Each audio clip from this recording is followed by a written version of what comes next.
Prepararemos pollo limón. Para ello necesitaremos un pollo limpio, un limón, 150 gramos de mantequilla, una pastilla de caldo concentrado. Para la salsa necesitaremos aceite, sal y 2 condimentos más. Salaremos bien el pollo, introduciremos medio limón, la mantequilla, la pastilla de caldo concentrado y por último introduciremos la otra mitad del limón. Sellaremos con hilo de cocina para que no se salgan los condimentos. Le haremos unos agujeros con el cuchillo para que se cueza bien.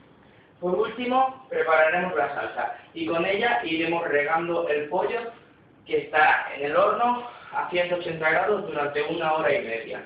Esto evitará que se seque.